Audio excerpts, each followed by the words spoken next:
and the lady is a Kamba, and the guy is a Kikuyu. So the guy was being fought, akiambiwa, do you know how this tribe has its weaknesses? Yeah. Anasema najua. Najua. Why?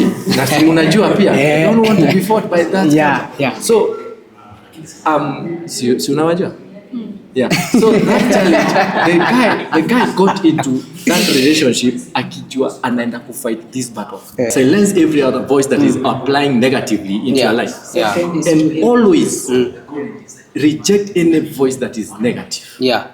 Negativity. Be very sensitive. Life is very spiritual. Sana. And anything that comes inside of you, it manifests. Yeah.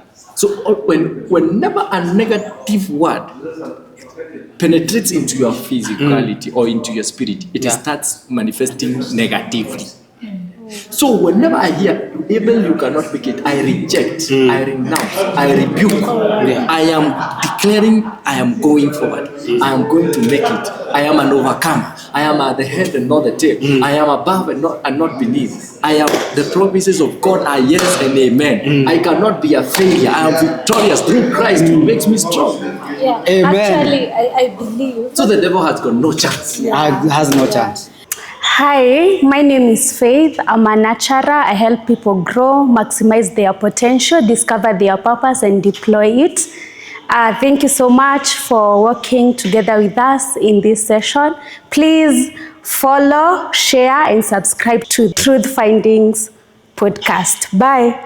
My name is Blessed Abel. I'm a minister of the gospel, a business entrepreneur all around, and more precisely, I venture into some other avenues. I do counseling and psychology, and I'm also a sports evangelist, and I thank God for that.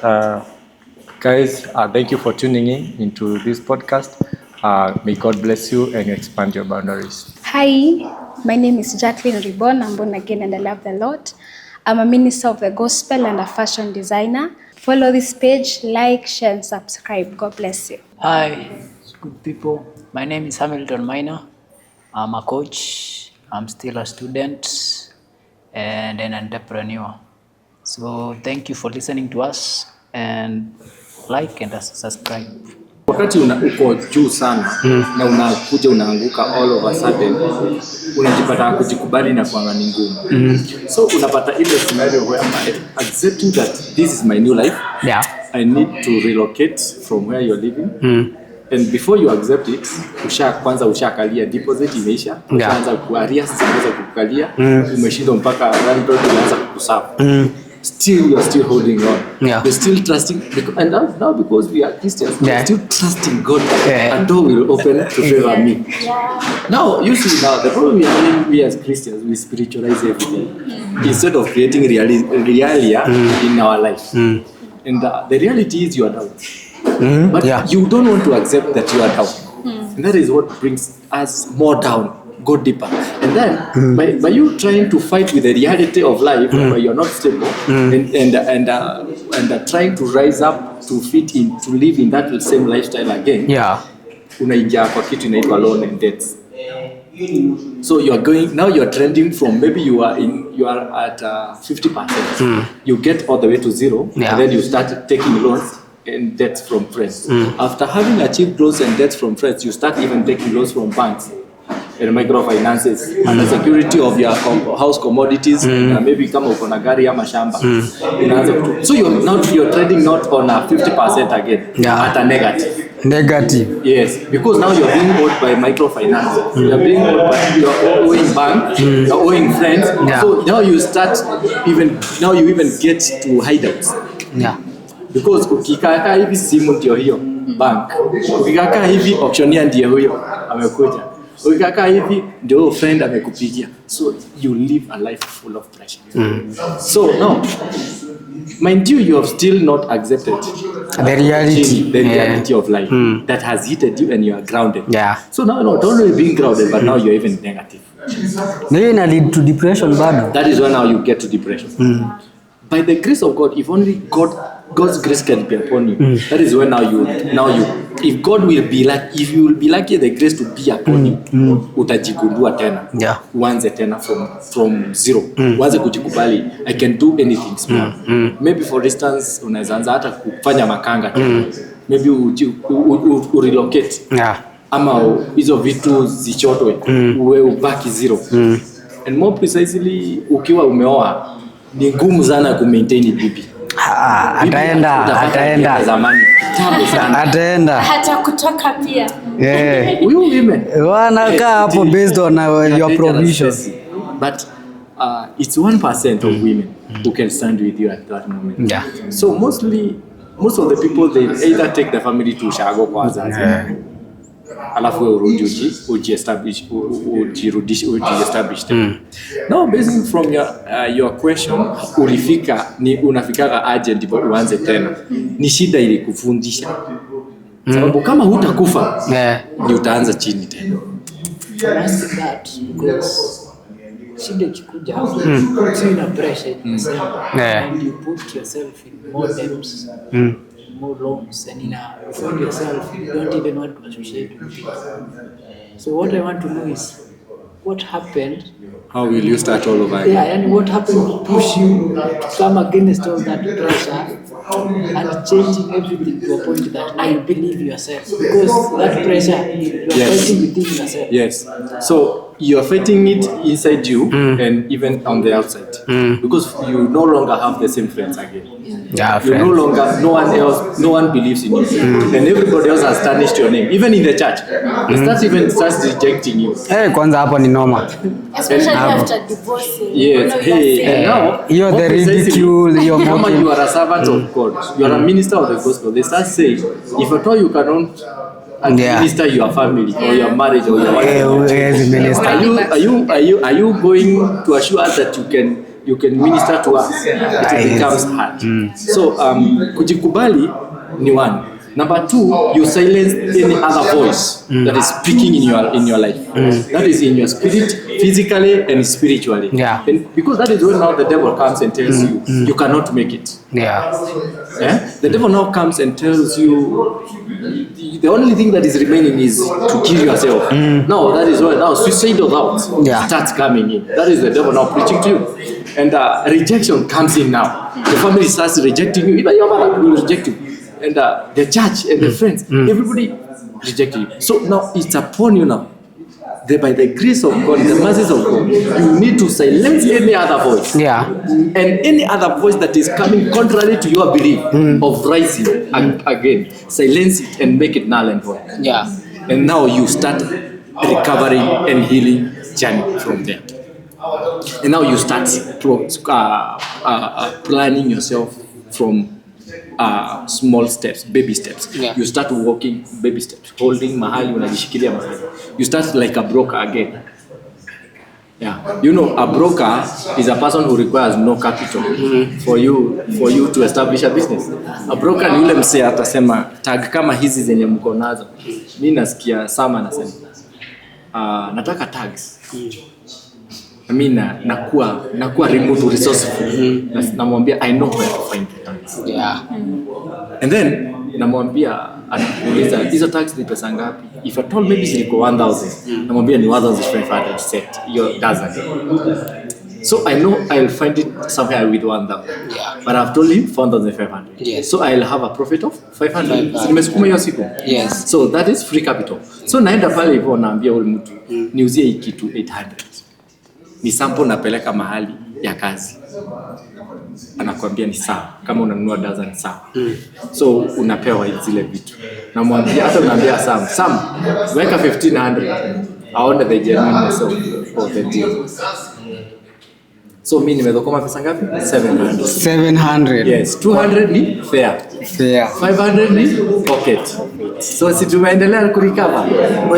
Yani umepata do kutumia I think inaitwa I'm a broker now. Nika leverage. Yes. Like, unaitumia hiyo kama chance na unatumia hiyo opportunity. It's like a win-win situation. Yes. Una deliver. Yes. On top. And I build confidence. You build My confidence. You build. And I recover. Your confidence ya client. Na wewe. You get the money. And you recover yourself. Do you know, si watu wengi wako na such ideas. That is a strategy of life. And only changes that can shape you, make you a better person. So I used to ask God, why is it that God you have to take me through pain to establish me or to teach me? So God told me, I'm teaching you. But I used always to complain to God, telling him, God, why do you have to take me through pain? Not until the moment whereby I came to understand. The voice of God spoke to me and told me, son, I'll be taking you through the school of training. And now I had to stop being a kid to be complaining and saying, God, you're taking me through pain. It is not pain. It is the school of training. That is why I have acquired a lot of experience at my age. So one day I remember niliambia my mom vision yangu. Na akaniambia, wewe kijana, unafikiriana kama mtu anaenda retire. You know, you are thinking like you're competing with people who are age 55 to 60. And that is advantage. And I had not even gotten to that. You need advantage because you are more ahead. Yes. So imagine than your age. You are 30 and your mindset is like resembling a person of 65 years. So you are 35 years ahead of your age. I'm tired. So God has no advantage. You need advantage. It's an advantage. So God has no other ways other than to make you better, bigger. So first, umesema that pressure is to silence the voices. Yeah, silence every other voice that is applying negatively into your life. Second is And to always reject any voice that is negative. So second, Negativity. Be very sensitive. Life is very spiritual. Sana. And anything that comes inside of you, it manifests. So whenever a negative word penetrates into your physicality or into your spirit, it starts manifesting negatively. So whenever I hear, Abel, you cannot make it, I reject, I renounce, I rebuke. I am declaring I am going forward. I am going to make it. I am an overcomer. I am at the head and not the tail. I am above and not beneath. I am the promises of God are yes and amen. I cannot be a failure. I am victorious through Christ who makes me strong. Amen. Actually, I believe. So the devil has got no chance. Has no chance. I believe that we create with thoughts. In other words, we create with words. And before you speak a word, it comes from your mind. So whatever that you are saying, you are creating. If you think of something, you are creating, and actually, it will manifest. Absolutely. That is why we are saying life is spiritual. And before anything manifests in the physical realm, that is the life you are living. It already had manifested in the spiritual realms. So as before my wealth came into being, blessings were released already from the realms of the spirits. So before anything manifests on earth, it already manifested in the realms of the spirit. That is why we say life is spiritual. And that is why you need to be very sensitive on whatever that comes into your mouth. So by saying that, you meaning that you have to create that environment in your head first before the environment that you need. So you need we call it an atmosphere. So you need to create your own atmosphere to operate under, and that is why you become the president. You are the head of that atmosphere. I'm operating in an atmosphere whereby I know no failure. I only know victory. I only know how to win. I only know how to go high. I only know how to prevail. I only know how to win. I am victorious through Christ. How can you make your atmosphere to dominate, especially in a world where we have a lot of atmospheres? If from what you have already said, we human beings, we carry atmosphere.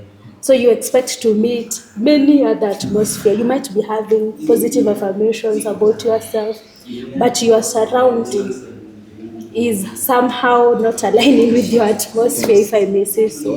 How can you help a young person out there to be able to stay grounded in his or her atmosphere? Good. Number one thing I always say,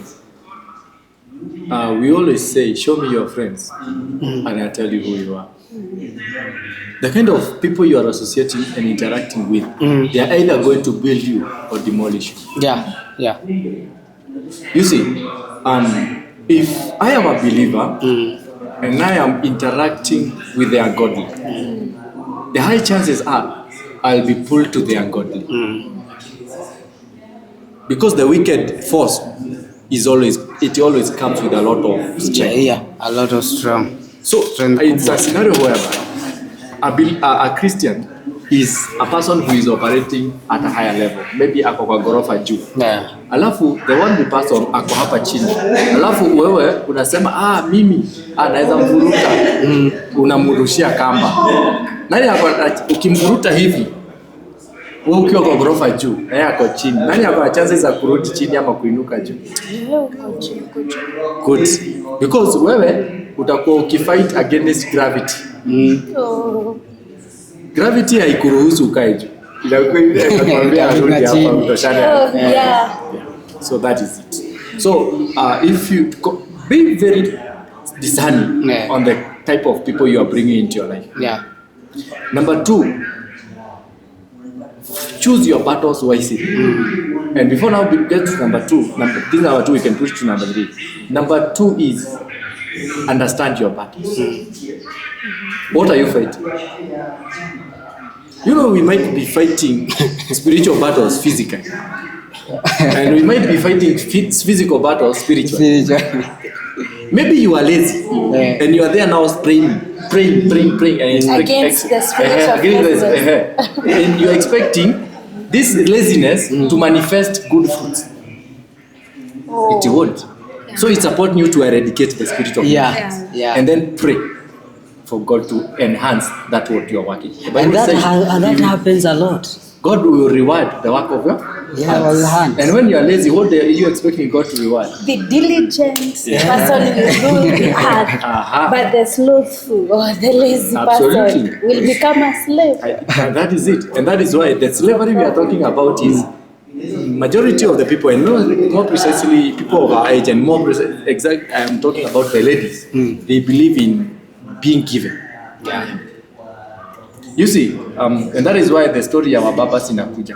The story of Ponyo inakuja. The story of immorality inakuwa so rampant and obvious. So nowadays imekuwa mpaka msichana kidogo, mtoto wa miaka 20, 21, 22, unapata kwa club ana date mzee wa miaka 65, ana enjoy pension. Wewe yuko 20 hata hujamaliza shule, and then you are eating pension with your grandfather. It is so shameful. But what is it that has led to that? Laziness. Yeah, but what about this lady in a marriage who is trying to rise up? A lady in a marriage? Yeah, kind of becoming independent, and then we have these men who feel intimidated when a woman rises. Good. So I see a conflict, especially when this man is feeling like it's now this time that you are trying to become an alpha. Good. And you know, for you with the masculinity, you are the head actually, naturally, and it comes automatic. Yes. Yeah. So what about in such a conflict? Good. A lady is trying to be dependent, But he's being opposed by the husband. yes. Good. That will now brings us to another perspective of discussion. Marriage brings forth another discussion, different discussion. Marriage, we always say, marry a partner whom you are compatible to. If you marry recklessly, you are tend to bring that. You will tend to lose that marriage. At high percentage, mutakosana on the way. So this aspect of compatibility, let us not make marriage situation. Oh, tulijipata. Oh, we were dating, and then akapata mimba. No, akapata mimba. I'm not against God speaking. No. Akapata mimba. We had no advice, pastor. We had no advice, minister. We had no advice, counseling. We had no advice, my brother. So those are situational marriages. That was not a marriage. It was situational. It wasn't planned for.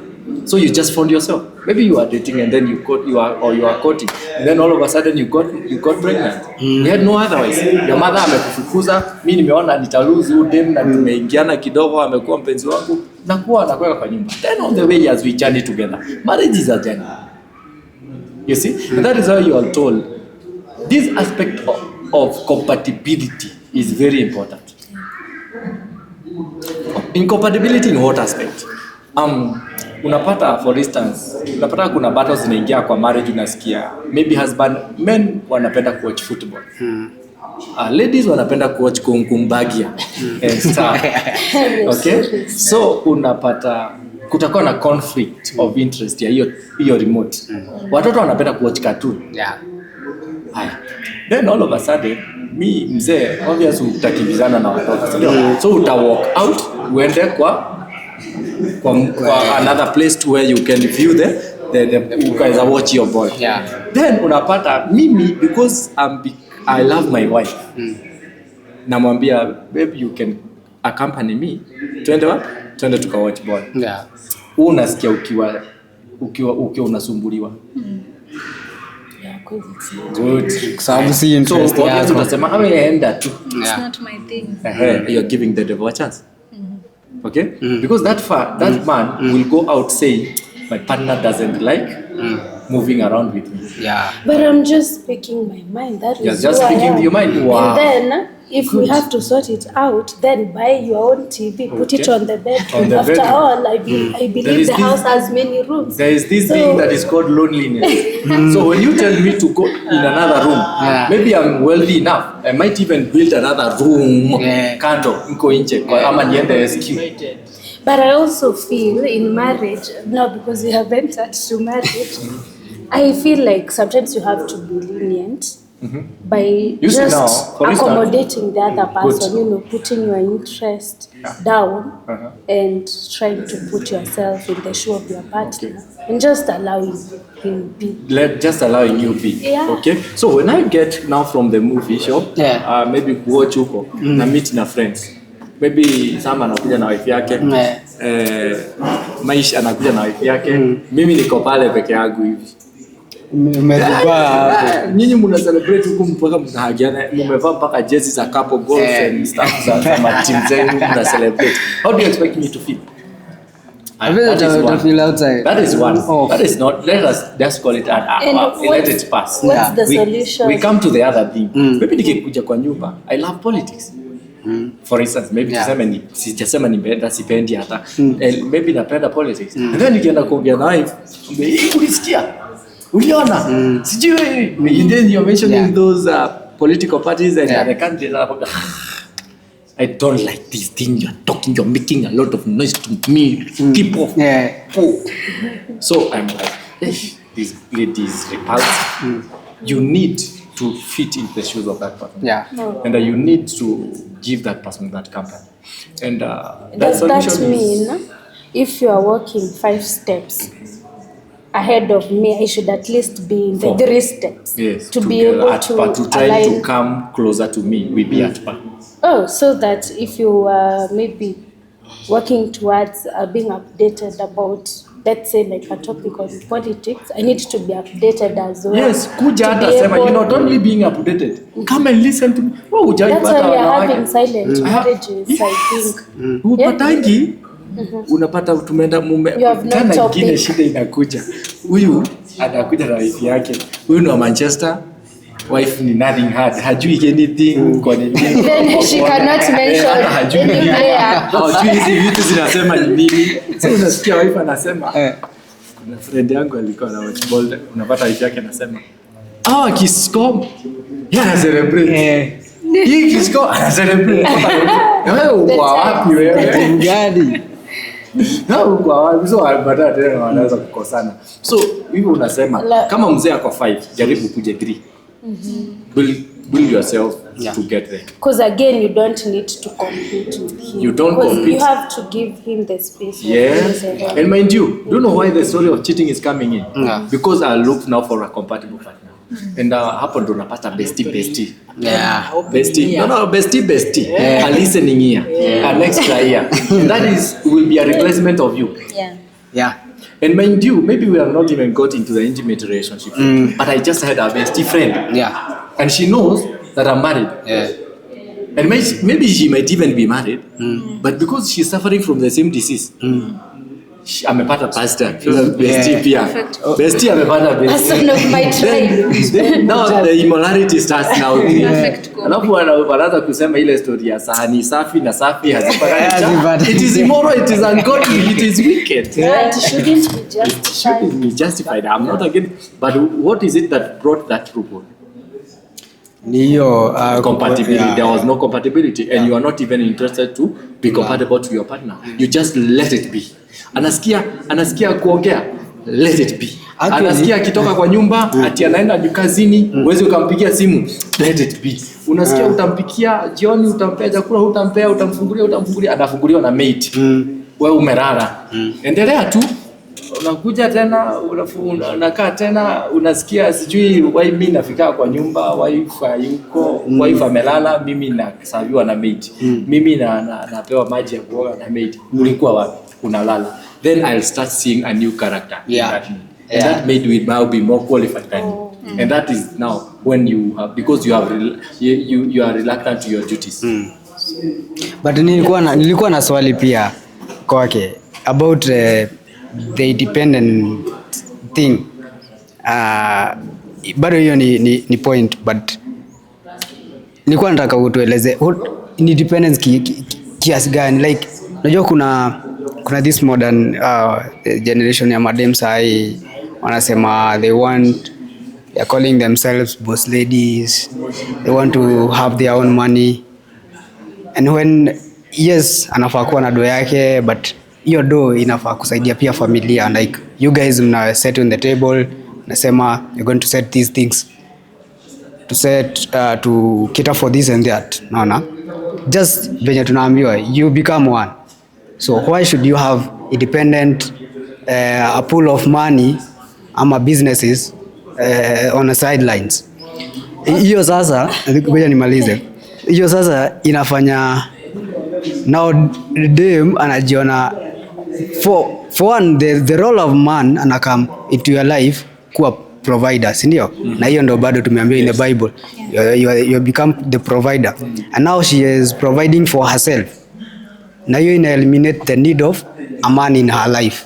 Unaona? Hiyo commitment inaisha.